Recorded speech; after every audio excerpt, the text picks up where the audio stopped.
become a space scientist. As a step towards achieving my goal, I am currently doing an internship in a space startup.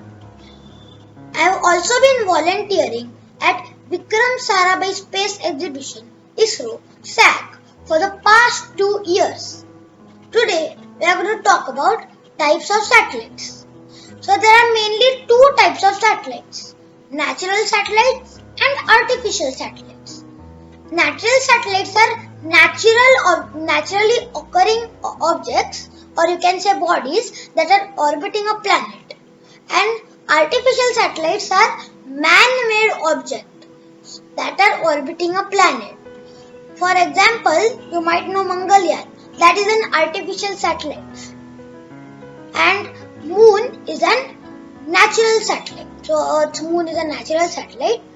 Then here on we are going to talk about artificial satellites, and I am going to refer to artificial satellites as just satellites.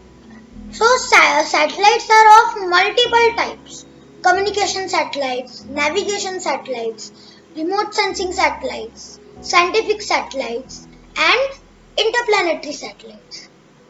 Communication satellites have many applications like telecommunication, radio, television, networks, military applications, etc.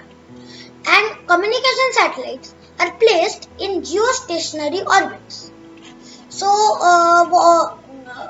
the meaning of geostationary is geo is the earth and stationary is in one place. So that's exactly what is in geostationary orbit. So any satellite that is in geostationary orbit keeps facing at the same point on Earth. So for example, this is Earth. It doesn't look much like Earth, but for example, this part is India and this is the satellite. Okay. Now, at any point in orbit, the satellite will constantly be facing India. So this is a feature of the geostationary orbit. So in a geostationary orbit, the satellite orbits the Earth parallel to the equator at a height of around 36,000 kilometers from sea level.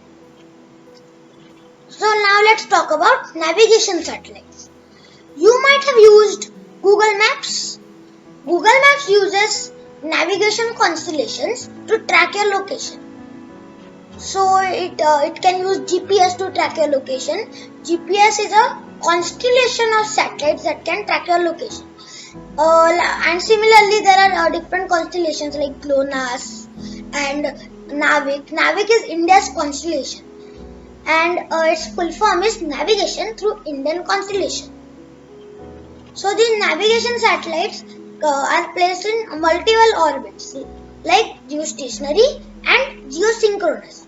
So in a geosynchronous orbit, the satellite orbits the Earth at a orbit inclined to the equator. So in a geostationary orbit, the satellite is moving parallel to the equator.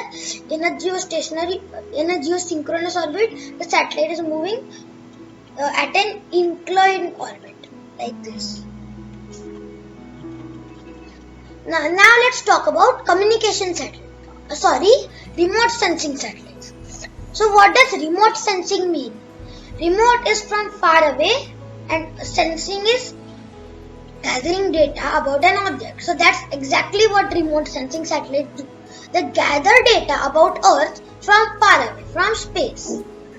So remote sensing satellites can gather data about a lot of things: the rate of deforestation, the rate of afforestation, the how fast are swamps growing, how fast are swamps decreasing. They can even tell if your crops have pests or how fast your crops are growing. So these remote sensing satellites are kept in a polar orbit. So in a polar orbit, a satellite moves from pole to pole. Now let's talk about scientific satellites. Now scientific satellites are more aimed at studying not the Earth but other celestial bodies like stars, galaxies, black holes, other planets except Earth, etc. So one scientific satellite of India is AstroSat. So these scientific satellites can be kept in multiple orbits.